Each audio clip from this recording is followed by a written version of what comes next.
This is Democracy Now!, democracynow.org, The War and Peace Report. I'm Amy Goodman. We end today's show in North Dakota, where after a 9-month search, the body of Olivia Lone Bear was found Tuesday in a pickup truck submerged in a lake right near her home on the Fort Berthold Reservation. The mother of 5 went missing in late October in Newtown, North Dakota. Her disappearance has sparked renewed attention to the disproportionately high rates of disappearance, rape, and murder of Native American women across the United States, particularly in areas of oil extraction, like North Dakota's Bakken Shale, which is the origin point for the Dakota Access Pipeline. For more, we'll speak with her brother, Matt Lone Bear, who spent the last 9 months searching for his sister. He's joining us by phone from Newtown, North Dakota. And we go to Tulsa, Oklahoma to speak with Mary Catherine Nagel, a citizen of Cherokee Nation, partner at Pipestem Law, a law firm dedicated to the restoration of tribal sovereignty and jurisdiction. We welcome you both to Democracy Now! Matt, I want to begin with you. Our condolences to your family on the death of your sister, Olivia Lone Bear. Can you talk about how she was found in this submerged truck right near her home? As far as what we were told by law enforcement, Williams County, sent some divers in, and they were sent divers down, and then, then I got a text message saying that they're hooking up something, in the water. So then that's when I got there. But, as far as getting a debriefing from the police departments or anything like that, we still haven't gotten any word of how exactly everything went down. But the reaction of your family to the discovery of Olivia's body? Heartbreak. It's after 9 months of looking, looking on our reservation. That's almost 1 million acres. And then come to find out that, we've been pushing for this water search since November, and lo and behold, she was found within a mile of her home.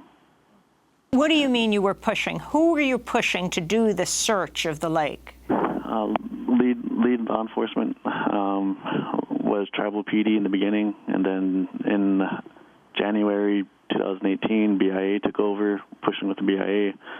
And then the Bureau of Indian Affairs. Yeah, Bureau of Indian Affairs. And then we had the state's office involved. And they have boats to do this? What's that? They have boats to do this? Yep. And even our own tribal PD's got boats. We have boats available on our reservation, and none of them got on the water. Why wasn't it done until now? Because when they did it, they found her almost immediately.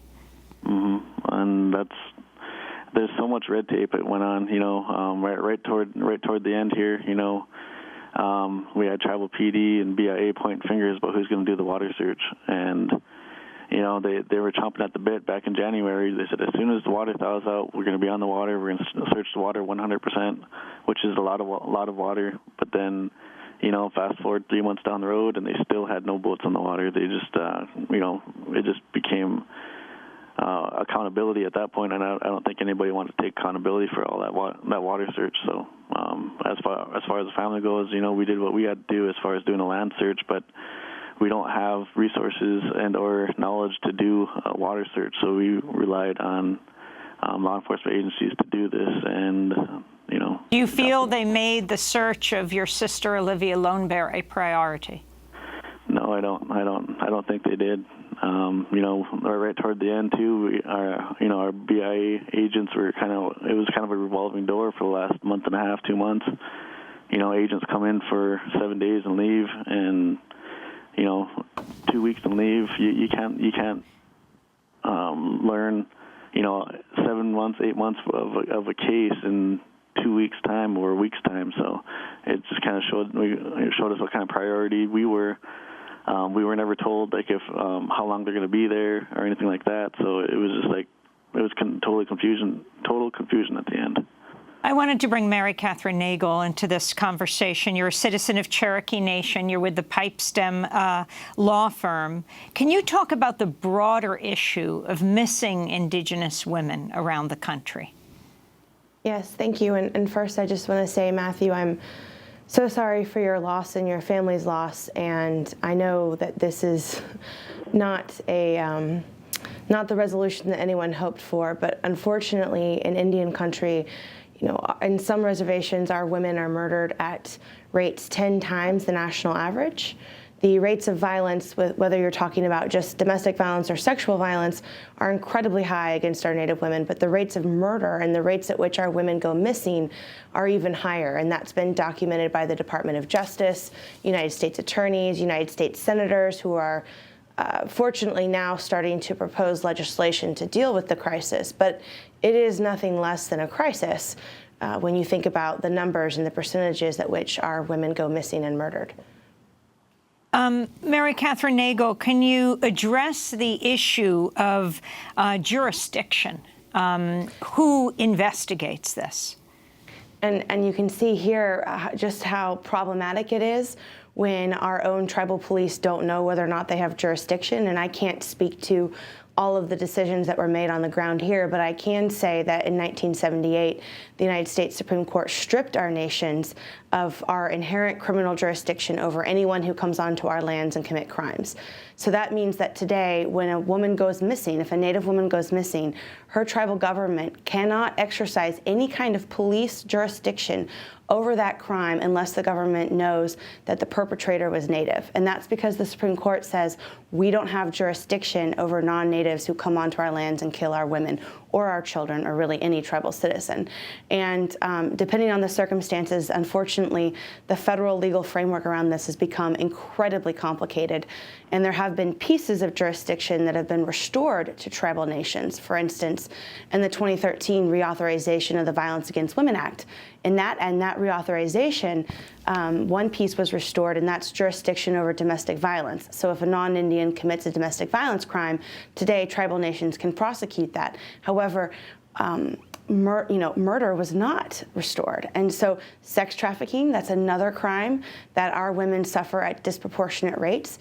If the perpetrator is believed to be non-Native, or if the tribal police cannot know with any kind of certainty that the perpetrator is Native, under federal law, they likely do not have jurisdiction to even arrest, let alone prosecute these crimes. And is this a particular issue in areas of extraction, like oil extraction, like we see in the case of Olivia Lone Bear?